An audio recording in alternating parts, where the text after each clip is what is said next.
नमस्कार मित्रों। कमेंट में जय श्री राम अवश्य लिखें और अगर वीडियो अच्छा लगे तो लाइक और सब्सक्राइब जरूर करें। एक बहुत समय पहले की बात है। उत्तर भारत के एक शांत गांव में एक साधारण सा व्यक्ति रहता था। नाम था माधव। न बहुत पढ़ा लिखा, न बहुत धनवान। मिट्टी का घर, थोड़ी सी जमीन और मन में अपार श्रद्धा। माधव का दिन भगवान का नाम लिए बिना शुरू नहीं होता था और ना ही बिना नाम लिए समाप्त होता था। गांव के बाहर एक पुराना राम मंदिर था। मंदिर की दीवारें दरक चुकी थीं। छत से बरसात में पानी टपकता था, लेकिन माधव के लिए वही मंदिर सबसे सुंदर स्थान था। वो रोज सुबह वहां झाड़ू लगाता, दीप जलाता और राम नाम का जप करता। माधव अक्सर कहा करता था, भगवान, मुझे सुख नहीं चाहिए, बस इतना दे देना कि दुख में भी तेरा नाम न छूटे। उसकी पत्नी सीता भी वैसी ही थी। दोनों के जीवन में संतान का सुख नहीं था, लेकिन उन्होंने कभी भगवान से शिकायत नहीं की। गांव वाले ताने देते, कोई कहता पिछले जन्म का पाप होगा, कोई कहता भगवान नाराज हैं, लेकिन माधव हर बात मुस्कान के साथ सह लेता। समय बीतता गया। एक साल गांव पर भारी संकट आया। लगातार बारिश से नदी उफान पर आ गई।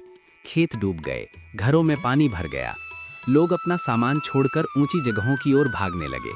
मंदिर भी पानी से घिर गया। उस रात माधव मंदिर पहुंचा। चारों तरफ अंधेरा, तेज हवा और बारिश।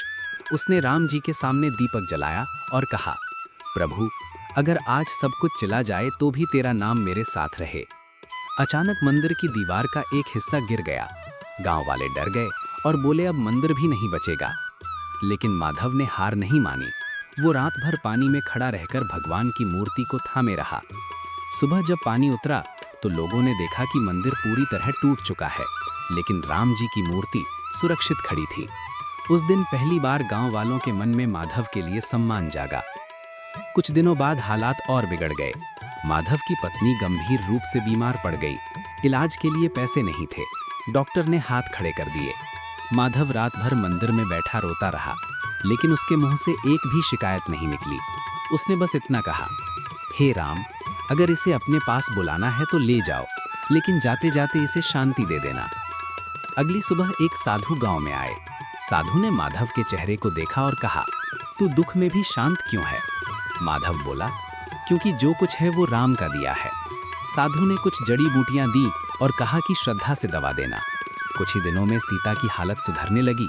गांव वाले इसे चमत्कार कहने लगे, लेकिन माधव बोला, ये चमत्कार नहीं, प्रभु की करुणा है। समय के साथ गांव फिर बसने लगा।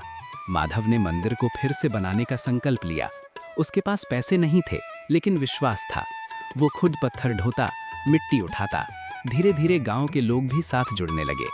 मंदिर बनते बनते एक दिन माधव बेहोश होकर गिर पड़ा। शरीर थक चुका था। उसी रात उसने सपना देखा।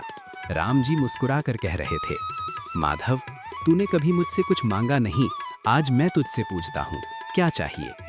माधव रो पड़ा और बोला, प्रभु, बस इतना आशीर्वाद दे दो कि आखिरी सांस भी तुम्हारा नाम लेते हुए निकले। सुबह उसकी आंख खुली। शरीर में नई ऊर्जा थी। मंदिर निर्माण तेजी से पूरा हुआ। दूर दूर से लोग दर्शन के लिए आने लगे। गांव का नाम बदलकर रामपुर पड़ गया। लेकिन माधव वही साधारण व्यक्ति रहा, न घमंड न दिखावा। रोज मंदिर की सीढ़ियां साफ करता, भक्तों के जूते उठाता और कहता, मैं सेवक हूं, मालिक नहीं। एक दिन सीता ने पूछा, तुमने कभी भगवान से कुछ मांगा क्यों नहीं? माधव मुस्कुराया और बोला, क्योंकि जिसने सब दिया उससे मांगना मुझे ठीक नहीं लगा। समय आया जब माधव बहुत बूढ़ा हो गया। एक सुबह वो मंदिर में बैठा राम नाम जप रहा था। चेहरे पर अजीब सी शांति थी। गांव वालों ने देखा कि जप करते करते ही उसकी सांस थम गई। उस दिन पूरे गांव ने महसूस किया कि उन्होंने एक संत को खो दिया है। मित्रों, ये कहानी हमें सिखाती है कि भक्ति शब्दों से नहीं, आचरण से होती है। जो व्यक्ति दुख में भी भगवान को दोष नहीं देता, भगवान स्वयं उसका मार्ग बन जाते हैं। अगर आप भी जीवन में परेशान हैं तो याद रखिए, भगवान से सवाल मत कीजिए, बस विश्वास रखिए। अगर कहानी ने आपके मन को छुआ हो तो वीडियो को लाइक करें, शेयर करें और चैनल को सब्सक्राइब जरूर करें। कमेंट में लिखिए, जय श्री राम।